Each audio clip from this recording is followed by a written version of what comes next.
እሁድ ማታ ከ10 ሰዓት በኋላ ወይም ከ11 ሰዓት በኋላ ከጓደኞቹ ጋር የሚጠጣ የሚጨፍር የሚያጨስ የሚዝናና ሰው ሳምንቱን ሉዝ አደረገው ማለት ነው። the ultimate goal of human being የሰው ልጅ መጨረሻ ገንዘብን ማግበስበስ አይደለም። ካልቀደምከው ትቀደማለህ። በዓለም ላይ ካሉ ሰዎች ማክሲመም 1 or 2% መሪዎች ናቸው። የቀሩ 98 ተከታዮች ናቸው። በምርጫቸው ነው። አንድ ሰው ከእንቅልፉ ሲነሳ የሚቆጣጠሩት ወይም ገዢ የሆኑበት 4 ነገሮች 4 አንቴናዎች አሉ። in the western world ዝቅጠቱ ውድቀቱ እየመጣ ያለው የፋሚሊ መፍረክረክና ያ ሞራሉ መፈረካከስ ነው።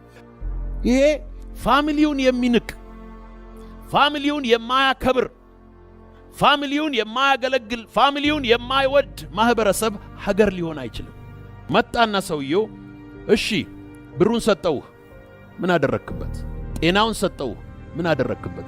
አይን ሰጠውህ፣ ምን አደረክበት? ጆሮ ሰጠውህ፣ እግር ሰጠውህ፣ ገንዘብ ሰጠውህ፣ ጊዜ ሰጠውህ፣ ዘመድ ሰጠውህ፣ ሀገር ሰጠውህ፣ ምን አደረክበት? ኢኮኖሚ የሚቀየር ነው። ሁኔታ የሚቀየር ነው። ጦርነት የሚቀየር ነው። ዘረኝነት የሚቀየር ነው። እነዚህ ነገሮች ሁሉ ያልፋሉ። የማያልፍ የሰው ሕይወት ነው። ጊዜ ከተሰጠን ትልቅ ቸርነት ታላቁ ነው። ቅርብ ጊዜ አንድ የተሰጠ ሪሰርች ነበረ። አንድ ሰው አዲስ ቢዝነስ ጀምሮ ቢዝነሱ እንዲሳካለት ወሳኝ ነጥቦች ምንድን ናቸው?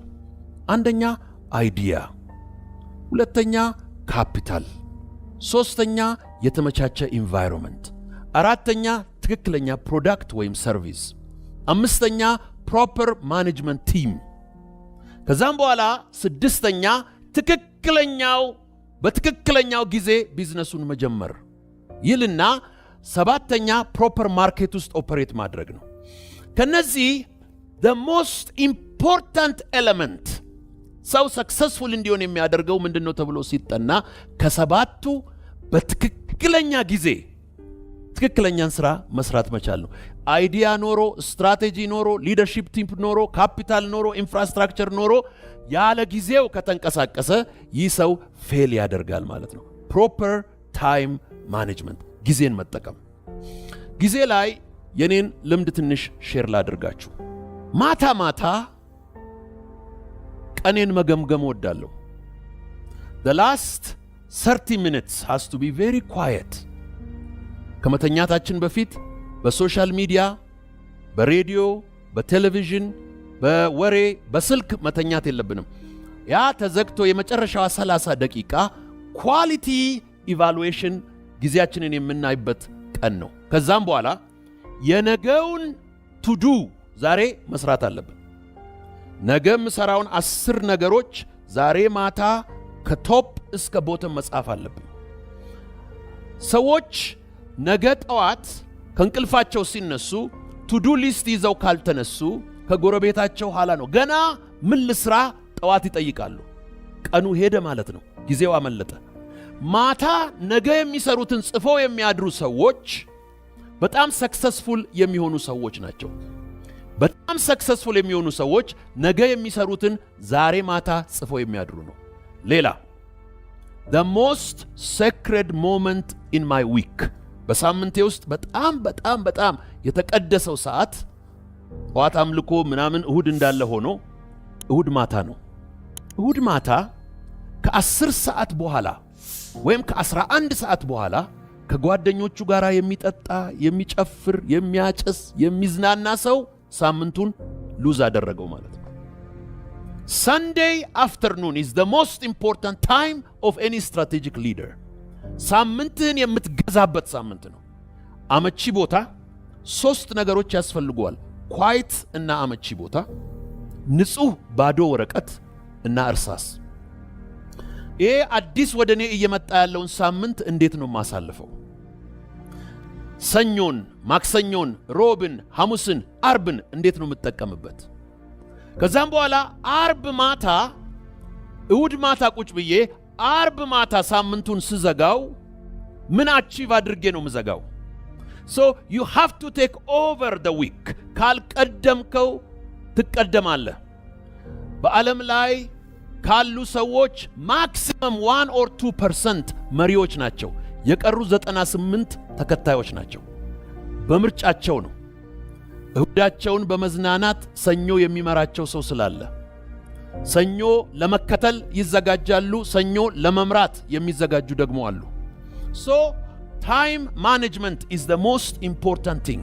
በዚህ ታይም ማኔጅመንት ውስጥ አንዱ የታይም ማኔጅመንት ጠላት ፕሮካስቲኔሽን ነው፣ ወይም ደግሞ ነገ ሰራዋለሁ፣ እሁድ ሰራዋለሁ፣ መጪው ሳምንት ሰራዋለሁ ብሎ ማስተላለፍ። ይሄ the big frog principle ብሎ ብራያን ስቴሲ የጻፈው መጽሐፍ ላይ በጣም አንድ የምወደው saying አለ። ይሄ ምንድነው?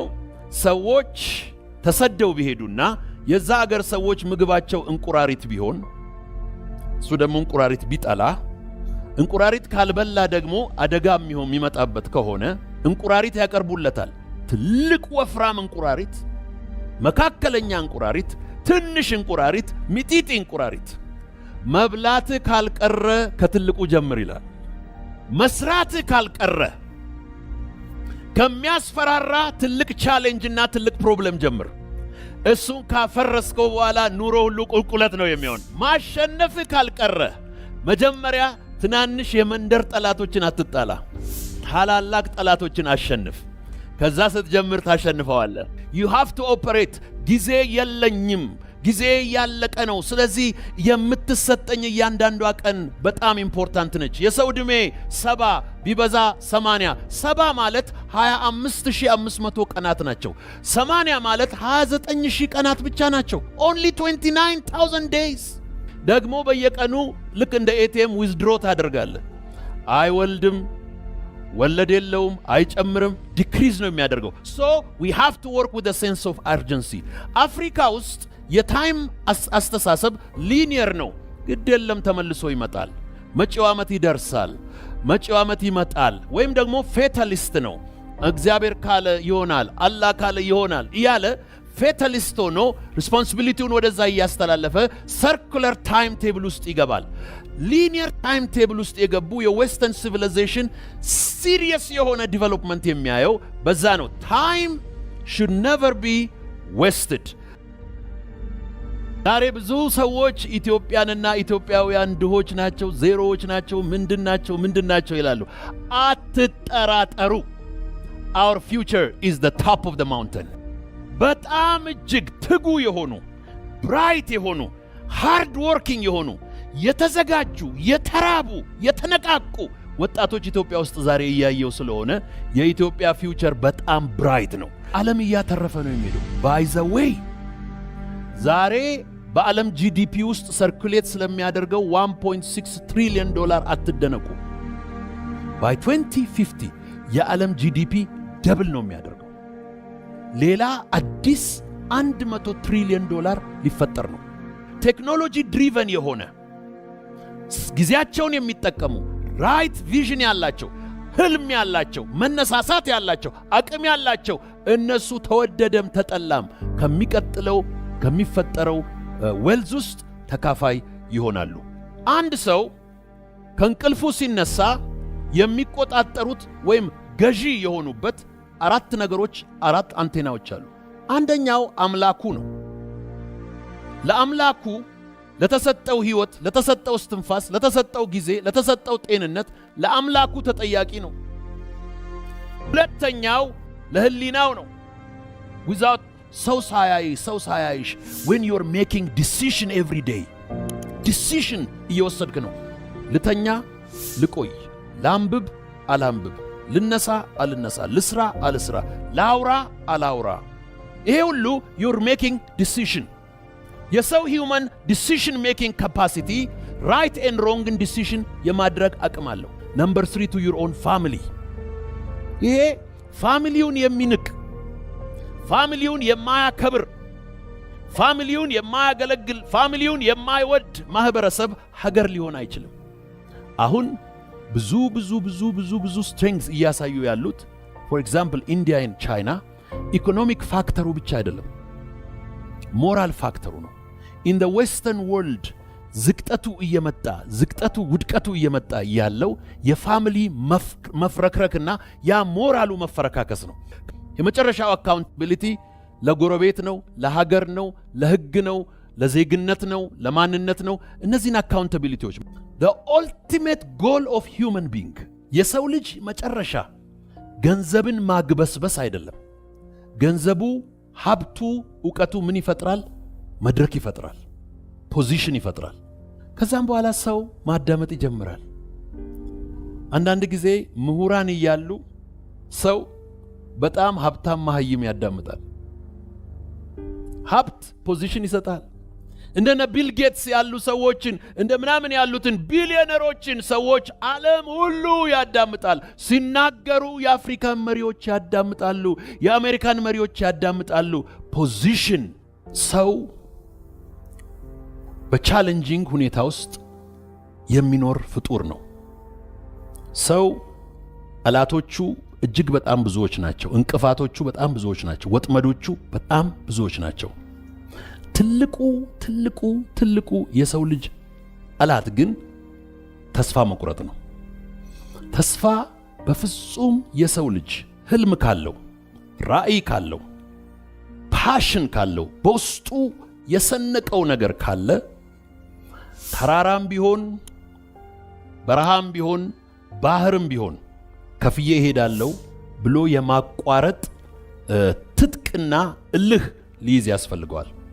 እኔ በህይወቴ ያለፍኩባቸው ከባባድ ቻሌንጂንግ ጊዜዎች ነበሩ እና እነዛን ቻሌንጂንግ ጊዜዎች ግን በእግዚአብሔር እርዳታም እንዲሁም ደግሞ ተስፋ ባለመቁረጥ በእምነት የኔ ሰው ሁሉ ሶርስ ኦፍ ኢንስፒሬሽን አለው፣ የሚገፋው ነገር አለ። አንዳንዱ ጥሩ ኢንቫይሮንመንት፣ ጥሩ ጓደኛ፣ እናት፣ ወንድም፣ እህት በቃ በርታ የሚለው ገንዘብ ሲጎሎ የሚሰጠው አለ። እንደዚህ አይነት ይሄ ደግሞ ምንም ነገር የሌለው ብቻውን በአውላላ ሜዳ እሱና አምላኩና ራእዩ ብቻ ሆኖ ሰንጥቆም የሚያልፍ አለ። your greatest enemy is quitting ወይም ተስፋ መቁረጥ ነው። እጅግ በጣም ብዙ ሰዎች ያንን እንዳደረጉ ይታየኛል። በኢትዮጵያ ብዙ የሚባሉ አባባሎች አሉ። አንድ አይን ያለው በአቧራ አይጫወትም። ለምን? ተጠንቅቆ መጫወት እኮ ይችላል። ስለዚህ ሰውየው አንድ አይን አለኝ ብሎ ቤቱን ቆልፎ መቀመጡ ነው። ባለ አንድ አይኖች ውጡና ተጫወቱ፣ አይዟችሁ፣ አትፍሩ። ነገር ግን በጥንቃቄ ተጫወቱ። አንዳንዱ ጎመን በጤና ጎመን በጤና ስጋም በጤና ዶሮም በጤና መብላት ይቻላል። ያ ማለት ሪስክን አቮይድ አድርግ፣ አትሞክር። ቀደም አትበል እንዳትሆን ደም በደም ይባላል። ኖ በል ቀደም አትፍራ፣ ቀደም በላ አትፍራ። እነዚህ የሚባሉ እዩኝ ደብቁኝን ያመጣል። እዩኝ ያላሉ ግን እንደተደብቁ ይቀራሉ። ስለዚህ ልበስ፣ ተቀባ፣ ተናገር፣ ውጣ፣ አንኳኳ፣ ሞክር። እዩኝ ደብቁኝን ያመጣል ብለ በር ዘግታ አትቀመጥ። get out of the door and try, and when you try enemies will come from everywhere። ከአየር ላይ፣ ከምድር ላይ፣ ከመንደር ውስጥ፣ ከኢንተርናሽናል ይመጣሉ። አንተ ግን ህልምና ራእይ አምላክን ከያዝክ ሰንጥቀት አልፈዋለህ።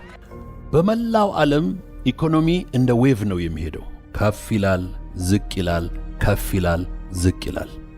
አሜሪካ በ1930ዎቹ the great depression የሚባል ኢኮኖሚ ነበር። ኢኮኖሚ በሙሉ ክራሽ ያደረገበት፣ በኒውዮርክ ያሉ ቢሊዮነሮች በሙሉ ኦቨርናይት ዜሮ የገቡበት፣ አሜሪካኖች ለዳቦ፣ ለጨው፣ ለስኳር የተሰለፉበት ጊዜ ነበረ። ነገር ግን ያ የጨለማ ጊዜ፣ ያ የድህነት ጊዜ በመጣ ጊዜ ተስፋ ቆራጮች ብዙ ቢሊዮነሮችና ሚሊዮነሮች ከኒውዮርክ ፎቅ ራሳቸውን ወርውረው ገደሉ። ለምን? እንደሚያልፍ ስላላስተዋሉ። ከዛም በኋላ ብልህ መሪዎች መጡ፣ እንደ ፕሬዚደንት ሮዝቬልት የመሳሰሉ ትላልቅ ኢኮኖሚክ ሬቮሉሽንና ኢኮኖሚክ ፕላን መጡ።